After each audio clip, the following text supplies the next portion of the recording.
नमस्कार, स्वागत है आपका फेस इन द क्राउड में। मैं हूं आपके साथ Parul. Face in the crowd में हर बार हम कुछ ऐसी स्टोरीज, कुछ ऐसी कहानियां आपके लिए लेकर आते हैं जो समाज को एक नई राह दिखाती हैं, लोगों के लिए प्रेरणा साबित होती हैं, लोगों को सीख देती हैं। और आज भी कुछ ऐसी ही कहानियां हम आपके लिए लेकर आए हैं जिनमें लोगों ने परिश्रम किया, संघर्ष की उनकी कहानी, अपनी मंजिल तक कैसे पहुंचे, क्या कठिन परिश्रम उनको करना पड़ा, ये तमाम चीज़ें इन कहानियों के माध्यम से आप तक पहुंचाते हैं ताकि आप भी कभी ना डिगे, कभी ना हारे और आपने जो सोचा है आप उसे पा सके। क्योंकि ये कहानियां हमें मोटिवेट करती हैं। इनका संघर्ष इतना कठिन होता है लेकिन उस संघर्ष के बाद भी ये लोग अपनी मंजिल तक पहुंचते हैं। और जाहिर है मंजिल तक पहुंचना यानी इनका अडिग आत्मविश्वास, और आत्मविश्वास से सराबोर ये लोग खुद अपने मुकाम को पाने के लिए हर मुमकिन कोशिश करते हैं। और आज इनकी कोशिशों के बारे में बताएंगे। परिस्थितियाँ जो भी हो, कितनी भी कठिन हो, लेकिन अगर आपको अपनी मंजिल को पाना है, हौसले अगर आपके बुलंद हैं, तो कोई भी चीज़ आपको पीछे नहीं ढकेल सकती। तो आज के इस शो में सबसे पहले शुरुआत होगी एक ऐसे शख्स से जो देख नहीं सकते लेकिन कर बहुत कुछ सकते हैं।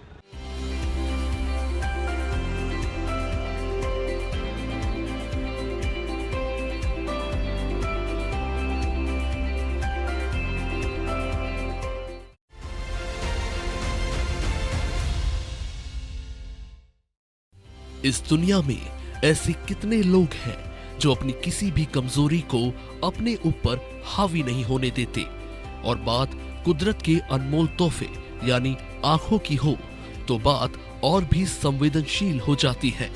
आंखें जिनके बगैर मानव जिंदगी अधूरी है। इस दुनिया में मौजूद किसी भी चीज को आप देख नहीं सकते। नेत्र ना होना कितना अधूरा है जीवन में, ये एहसास हम कर भी नहीं सकते। शरीर का कोई भी अंग अगर अपना काम करना बंद कर देता है तो इंसान अपने आप को अधूरा समझने लगता है। और बात अगर आंखों की हो तो जीवन असंभव है। जो लोग किसी घटना के बाद शारीरिक रूप से अक्षम हो जाते हैं या फिर दिव्यांग हो जाते हैं, उनमें से कई तो जीने की हिम्मत नहीं कर पाते, अपना जीवन ही समाप्त कर लेते हैं या फिर पूरी तरह से दूसरों पर आश्रित हो जाते हैं। लेकिन बहुत कम लोग हैं जो अपने जीवन में शरीर का कोई अंग ना होने के बाद भी काम कर रहे हैं और दुनिया के लिए मिसाल साबित हो रहे हैं। जिस शख्स की कहानी आज हम आपको सुनाने जा रहे हैं, उन्होंने 4 साल की उम्र के बाद से दुनिया नहीं देखी। उन्होंने बचपन में ही अपने आंखों की रोशनी गंवा दी। 4 साल की उम्र के बाद वो कभी नहीं खेल पाए, कभी भाग नहीं पाए, लेकिन उन्होंने अपने जीवन में कभी हार नहीं मानी और आज वो एक अच्छा जीवन बिता रहे हैं, आय भी अर्जित कर रहे हैं और दूसरों को भी शिक्षा दे रहे हैं। आदरणीय श्री तेजराम साहू जी शिक्षा के क्षेत्र में तो बहुत अच्छे काम कर ही रहे हैं। ब्रेल लिपि के माध्यम से बच्चों को बहुत सुंदर अध्ययन अध्यापन से जुड़े हैं। नए टेक्नोलॉजी मोबाइल के माध्यम से अध्ययन कराते ही हैं। साथ ही उसकी सबसे बड़ी भूमिका मैं समझता हूँ समाज में दिव्यांगजनों के उद्धार के लिए कार्य करते हैं। वे एक दृष्टिबाधिता से प्रगति संघ चलाते हैं जिनकी मुख्य शाखा कानपुर से है। वे छत्तीसगढ़ शाखा के महासचिव हैं। वे अपने आसपास के बच्चों को खोज कर अपने घरों में ब्रेल लिपि की शिक्षा देते हैं। साथ ही दिव्यांग बच्चों को आसपास के विभिन्न दिव्यांग शालाओं में भर्ती कराने में विशेष योगदान प्रदान करते हैं। अधिकारियों से मिलकर उनकी समस्याओं को निपटाने का काम करते हैं, संपन्न करवाते हैं। साथ ही जितने भी दिव्यांगजन हैं जिनकी शादी विवाह नहीं हो पाए हैं, उनके लिए भी एक दूसरे के लिए वर वधू खोजने का काम करते हैं और समाज के उन्नति में अपना योगदान दे रहे हैं। ऐसे शिक्षक साथी के साथ हमें काम करने का बहुत ही अपने आप में गर्व महसूस होता है। हम सबको प्रेरित करते हैं। शालाओं में उनकी संगीत और तबला वादन, हारमोनियम के माध्यम से बच्चे बहुत आगे जा रहे हैं। ऐसे शिक्षक के साथ कार्य कर मुझे बहुत खुशी हो रही है। भगवान ने हमें संपूर्ण बनाया है, ईश्वर ने हमें सब कुछ दिया है। ये प्रकृति, नेचर, पहाड़, पानी सब कुछ तो है, लेकिन हमारे अगर हम शरीर की बात करें तो हमारे शरीर का एक भी अंग कम हो जाता है तो जीवन अधूरा हो जाता है। कई लोग अपनी जीवन लीला समाप्त कर लेते हैं क्योंकि वो अपने आप को अधूरा समझते हैं, कमज़ोर समझते हैं। और ऐसी ही कहानी है बालोद के दर्रा गांव के रहने वाले तेजराम साहू की। तेजराम साहू 4 साल की उम्र के बाद देख नहीं पाए, नेत्रहीन है, लेकिन आज भी वो जो काम कर रहे हैं वो काबिल तारीफ है। तेजराम साहू एक शिक्षक हैं। ब्रेल लिपि के जरिए वो बाकी बच्चों को पढ़ाते हैं। न केवल बाकी बच्चों को पढ़ाते हैं, उन बच्चों को भी पढ़ाते हैं जो देख नहीं सकते। और ऐसी स्थिति में व्यक्ति किसी पर आश्रित होता है, यानी जब आपकी बॉडी वर्क नहीं कर रही होती है, आपकी बॉडी का कोई ना कोई पार्ट वर्क नहीं कर रहा होता है, तो आप किसी पर डिपेंडेंट हो जाते, आश्रित हो जाते, या फिर आप किसी और का सहारा लेते हैं। ऐसे लोगों को आत्मनिर्भर, आत्मविश्वास से सराबोर करती है तेजराम साहू की ये कहानी। रिपोर्ट देखिए। आपने अपने आसपास ऐसे बहुत से लोग देखे होंगे जिनके नेत्र तो है, नजर नहीं, यानी आंखें होने के बावजूद भी वो देखने में असमर्थ होते हैं। आज एक ऐसे ही शख्स के बारे में आप जानेंगे जो बालोद से थोड़ी ही दूर पर स्थित दर्रा गांव में रहते हैं। एक ऐसे शिक्षक जो ज्ञान से सरोबार हैं, गुरु हैं, शिक्षक हैं, सब कुछ करते हैं वो जो आम जन यानी आप और हम कर सकते हैं, जैसे आप और हम रहते हैं। अपने जीवन में उन्होंने कभी अपनी कमी को अपने इरादों पर हावी नहीं होने दिया। वो एक दृष्टिबाधित शिक्षक जरूर है, लेकिन नेत्रहीनों के मसीहा है।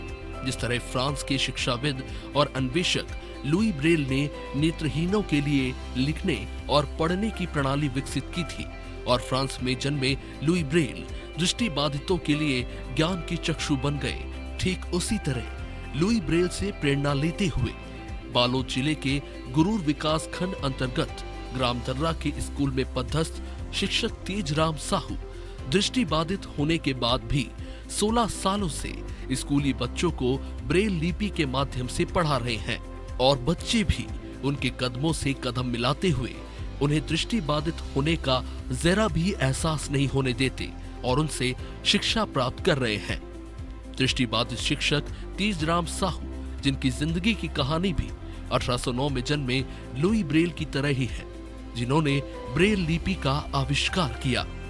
नेत्रहीन लोगों को शिक्षा से जोड़ने उनके आविष्कार का नाम भी उन्हीं के नाम पर रखा गया, ब्रेल लिपि। लेकिन जिस तरह तेजराम साहू नेत्रहीन होने के बाद भी लोगों को शिक्षा दे रहे हैं, वो काबिले तारीफ है, और वो खुद एक मिसाल है उन लोगों के लिए जो जीवन में परेशानियों से डरते हैं, कमजोर पड़ जाते हैं। उनके लिए सबक है तेजराम साहू। सर हमें तो अच्छे कोरोना काल में लॉकडाउन हुआ था, तब मोबाइल के माध्यम से पढ़ाते थे। अब स्कूल खुलते तो बहुत अच्छे पढ़ाते हैं, हिंदी और अंग्रेजी में अच्छे पढ़ाते हैं। मोबाइल के माध्यम से पहले पढ़ाते थे, अब स्कूल से पढ़ाते। 4 साल की उम्र में अपनी दोनों आंख गंवा बैठे तेजराम साहू शिक्षा के अलावा सांस्कृतिक कार्यक्रम, तबला वादक, हारमोनियम और गायन में भी रुचि रखते हैं। इसके अलावा वे कंप्यूटर चलाने में भी माहिर हैं। जीवन में पढ़ाई का गोल होगा तभी इस जीवन का कोई मोल होगा। इसी उद्देश्य के साथ शिक्षक तेजराम साहू आर्थिक तंगी के बावजूद भी पढ़ाई से वंचित नहीं रहे। कठिन परिश्रम और संघर्ष भरे जीवन में पढ़ाई के साथ साथ वो आधुनिक तकनीकों को सीखकर अब उनका उपयोग कर रहे हैं। अपने घर में कंप्यूटर चलाते हैं, मोबाइल का इस्तेमाल भी काफी अच्छे से कर लेते हैं।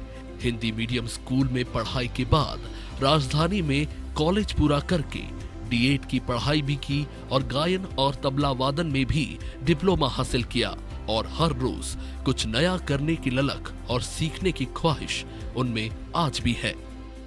मैं सितंबर 2010 से यहाँ पदस्थ थी, और मुझे यहाँ पढ़ाने में हर स्तर से अच्छा लगता है। मुझे ऐसा आभास नहीं होता कि मैं एक दृष्टिबाधित व्यक्ति हूँ, क्योंकि मेरा मेन उद्देश्य है एजुकेशन को प्राप्त करना, एजुकेशन देना, लोगों को हर स्तर से शिक्षित करना, मानसिक रूप से, बौद्धिक रूप से, और जो भी स्किल बच्चों के लिए या लोगों के लिए अवेलेबल हो उसको उस तक पहुंचाना मेरा मेन टारगेट है। और मैं इस डिपार्टमेंट में, एजुकेशन डिपार्टमेंट में अपनी लाइफ को बहुत इंजॉय के साथ जी रहा हूँ। गायन विषय में 6 वर्ष का डिप्लोमा कोर्स पूरा कर चुका हूँ और मैं तबला में लगभग 2 वर्ष का कोर्स मेरा पूरा कंप्लीट है। मैं गाने में ज़्यादातर भजन गाना पसंद करता हूँ और तबला भी संगत कर लेता हूँ लोगों के साथ में।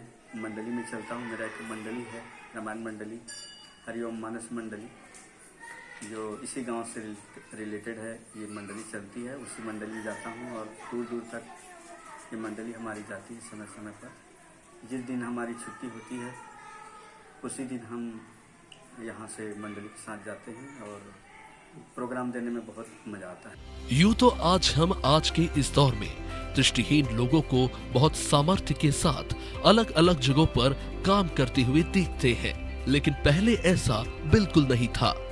नेत्रहीन लोग या तो किसी पर आश्रित होते थे या उन्हें भीख मांगकर अपना जीवन गुजारना पड़ता था, लेकिन अब ऐसा नहीं है, क्योंकि ऐसी कई योजनाएं सरकार की तरफ से संचालित हैं, जिससे दिव्यांगजनों को लाभ मिलता है और वो अपना जीवन यापन कर पाते हैं। बल्कि अब इनकी शिक्षा पर और विकास पर भी ध्यान दिया जाता है। अब इस दौर में शारीरिक कमी कोई कमजोरी नहीं रही और ये साबित कर दिखाया है गुरूर विकास खंड के ग्राम दर्रा में रहने वाले शिक्षक, जो खुद भी देख नहीं सकते पर बावजूद इसके स्कूली बच्चों को बगैर किसी मुश्किल के ब्रेल लिपि के माध्यम से पढ़ाते हैं। साथ ही वे कई दृष्टिहीनों को पढ़ने और लिखने योग्य भी बना रहे हैं। न केवल उन्होंने अपने आप को साबित किया, बल्कि कई सारे लोग जो अपने आप को किसी कमी के चलते काम करने योग्य नहीं मानते थे, वो उन्हें भी काबिल बना रहे हैं, उन्हें शिक्षित कर रहे हैं।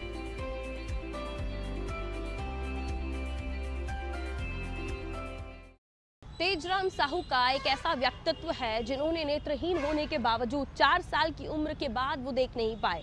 नेत्रहीन होने के बावजूद, दृष्टिबाधित होने के बावजूद भी उन्होंने हार नहीं मानी। उन्होंने ब्रेन लिपि के जरिए अपनी पढ़ाई पूरी की और राजधानी में आए, डिग्री हासिल की और उसके बावजूद भी तबला वादक हैं, हारमोनियम बजा लेते हैं, गाना गा लेते हैं और भी न जाने कहाँ कहाँ के हुनर उनके अंदर है। बात यही कि अगर आपके साथ आपके शरीर का कोई भी अंग नहीं है तो इसका मतलब ये नहीं कि दुनिया खत्म हो जाती है, आप कुछ कर ही नहीं सकते। अगर आप रास्ता बनाएंगे, आप कोशिश करेंगे तो बहुत कुछ मुमकिन है। फिर चाहे वो हमारे देश में रह रहे दिव्यांगजन हो, बहुत ही आदर सम्मान के साथ मैं उनसे कहना चाहूँगी कि तेजराम साहू ने जो किया वो काबिल तारीफ है। और ऐसा नहीं है कि कोई चमत्कार कर दिखाया तेजराम साहू ने, चमत्कार से कम भी नहीं, लेकिन ऐसा नहीं है कि आप में से कोई भी वो नहीं कर सकता। बिल्कुल कर सकते हैं आप, और कोशिश करेंगे तो हम देखेंगे कि देश में कई ऐसे हमारे लोग हैं, कई ऐसे जवान हैं जिनका एक्सीडेंट में कभी कुछ क्षति हो जाती है, शारीरिक परेशानी हो जाती है, तो वो अपने आप को खत्म महसूस करते हैं। ऐसा ना सोचते हुए, इस जीवन को अनमोल समझते हुए हम आगे बढ़ें और आगे बढ़कर अपनी मंजिल को पाएं। फिर चाहे हमारे शरीर का कोई अंग साथ ना भी दे तो भी हिम्मत नहीं हारनी चाहिए और हौसले बुलंद रखने चाहिए। रुकेंगे छोटे से ब्रेक के लिए, ब्रेक के उस पार एक और कहानी जिससे हम आपको रूबरू कराएंगे।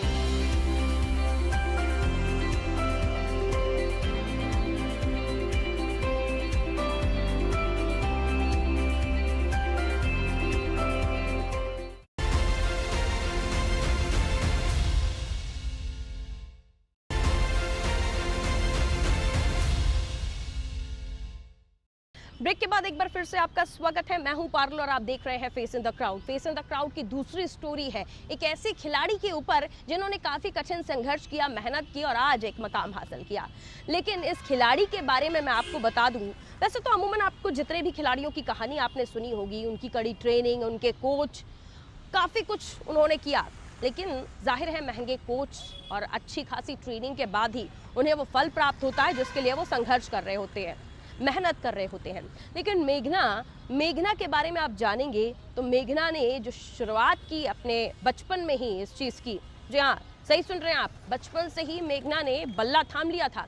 4 साल की उम्र में ही बल्ला थाम के क्रिकेट खेलने निकल गई थी और उसके बाद जो हुआ वो सभी के लिए काबिल तारीफ है। आज मेघना भारतीय महिला क्रिकेट टीम में है और ऑस्ट्रेलिया से खेलकर लौटी है।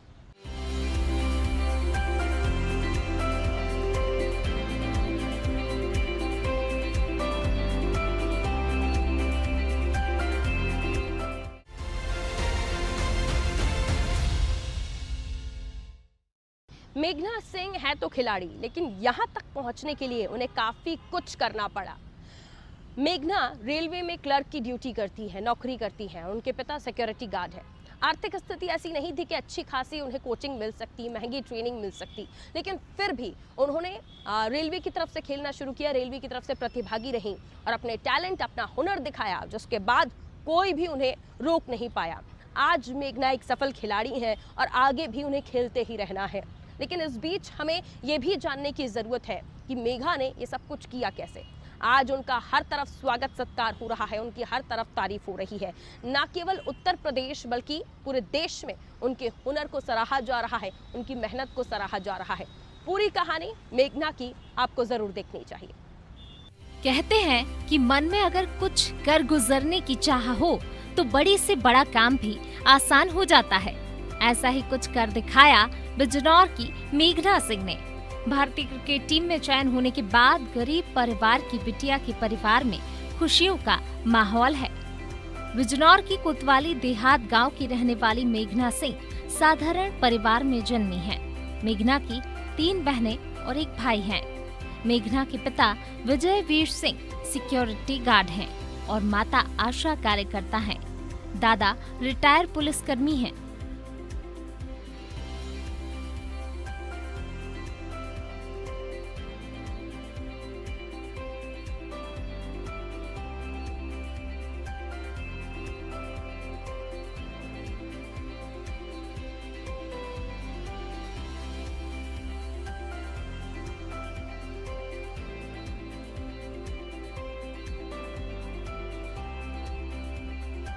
मेघना सिंह ने महज 8 साल की उम्र से ही घर के बाहर बने मैदान में बच्चों के साथ क्रिकेट खेलना शुरू किया। कड़ी मेहनत और लगन की वजह से मेघना रोज सुबह 4 बजे घर से 24 किलोमीटर दूर बिजनौर के नेहरू स्टेडियम के मैदान में घंटों पसीना बहाती थी। मेघना की मेहनत ऐसी रंग लाई कि मेघना का भारतीय महिला क्रिकेट टीम में चयन हो गया, जिसे लेकर बिजनौर ही नहीं बल्कि देश में मेघना ने नाम रोशन किया है।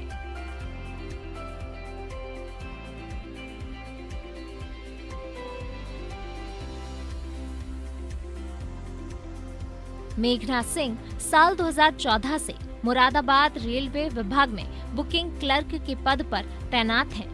मेघना अपने परिवार में सबसे बड़ी हैं। मेघना के परिवार में माता पिता व दादी, कुल 4 बहनें और 1 भाई हैं। मेघना के भाई बहन पढ़ाई कर रहे हैं। भारतीय महिला क्रिकेट टीम में सिलेक्शन के बाद परिवार में व आस पड़ोसी और रिश्तेदारों में खुशी की लहर दौड़ पड़ी है।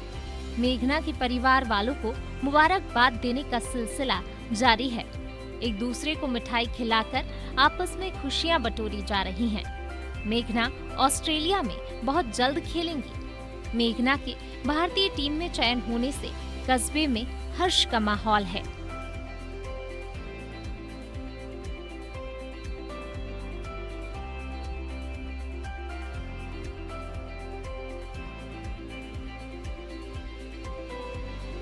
भारतीय क्रिकेट कंट्रोल बोर्ड ने ऑस्ट्रेलिया के खिलाफ एक टेस्ट और सीमित ओवरों की श्रृंखला के लिए महिला टीम का चयन किया है, जिसमें तेज गेंदबाज मेघना सिंह को टीम में स्थान दिया गया है। कोतवाली देहात निवासी मेघना सिंह तेज गेंदबाजी के साथ साथ अच्छी बल्लेबाजी भी करती हैं। मेघना सिंह को पहली बार भारतीय टीम में चुना गया है। भारतीय टीम ऑस्ट्रेलिया के खिलाफ 3 एकदिवसीय मैच, 1 दिन रात्रि टेस्ट और 3 T20 मुकाबले खेलेंगी।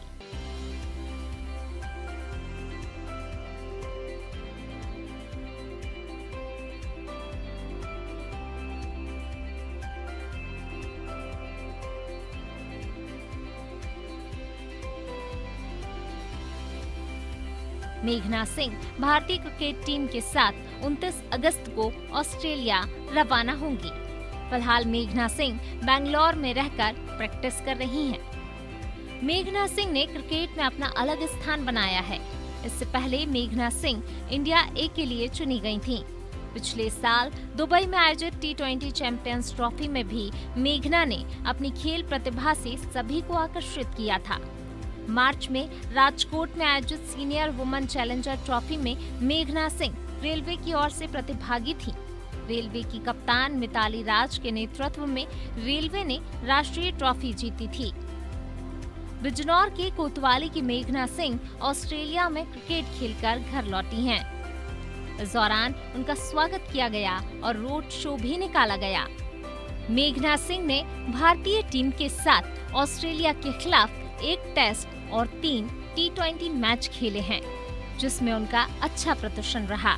वो ऑस्ट्रेलिया में खेली गई क्रिकेट सीरीज के बाद पहली बार अपने गृह नगर पहुंची। एसपी रणधीर सिंह ने मेघना सिंह को बधाई दी। जनपद बिजनौर के कोतवाली देहात में मेघना जी जो अंतर्राष्ट्रीय क्रिकेट प्लेयर हैं, जो बॉलर ऑलराउंडर के रूप में अंतर्राष्ट्रीय खेल रही हैं, इनका नाम और शोहरत दिग्गंत में जाना जाता है। हम लोग उनको शुभकामना देने के लिए इस रामनवमी के अवसर पर बधाई देने के लिए आगे हैं। पहले भी इनके बारे में यहाँ ख्याति पहुँच चुकी है। चूँकि इनके पास समयावधि कम है, तो सुष्ट समय में यहाँ के स्थानीय लोग मिल रहे हैं। हम लोग इनके उज्जवल भविष्य के लिए, देश का नाम रोशन करने के लिए बधाई देते हैं। आज पूरा उत्तर प्रदेश ही नहीं बल्कि पूरे देश को मेघना पर गर्व है। आखिरकार मेहनत का फल मेघना को मिल ही गया। उत्तर प्रदेश बिजनौर की रहने वाली मेघना ने आज साबित कर दिया कि भले ही आपको महंगी ट्रेनिंग मिले ना मिले, महंगे कोच मिले ना मिले, लेकिन अगर आप मेहनत करेंगे, अपने ऊपर काम करेंगे, अपने आप को ट्रेन करेंगे, तो कुछ भी आपके लिए मुश्किल नहीं है। और मेघना ने ये कर दिखाया आपके सामने। मेघना की एक अच्छी खासी कहानी है और मेघना की कहानी उन तमाम लोगों को प्रेरित करती है जिनके पास वाकई कुछ ऐसे साधन नहीं है, सिखाने वाला, गाइड करने वाला कोई नहीं है। लेकिन आज का ज़माना तो इंटरनेट का है और आज के इस युग में किसी चीज़ की ज़रूरत है लेकिन नहीं भी है, आप ऐसा कह सकते हैं, क्योंकि सब कुछ तो इंटरनेट पर अवेलेबल है। बस आपको अपनी मेहनत को खुद ही तराशना है। अगर आपके पास कुछ नहीं है, अगर आपके पास है, आप एक महंगा कोच अफोर्ड कर सकते हैं, तो आपने अगर खेल में खिलाड़ियों की तरह अगर आपने भी सपना देखा है तो ज़रूर पूरा होगा। खैर, आज के इस कार्यक्रम में इतना ही। फेस इन द क्राउड में 2 स्टोरीज हमने आपको दिखाई, जिसमें एक थी दृष्टिबाधित तेजराम साहू की, तो दूसरी थी एक खिलाड़ी मेघना सिंह। दोनों ही कहानियां बड़ी ही इंटरेस्टिंग थी, बड़ी ही रोचक थी और उम्मीद करते हैं कि आपको हमारा ये कार्यक्रम पसंद आया होगा। दीजिए इजाज़त, रखिए अपना ख्याल। नमस्कार।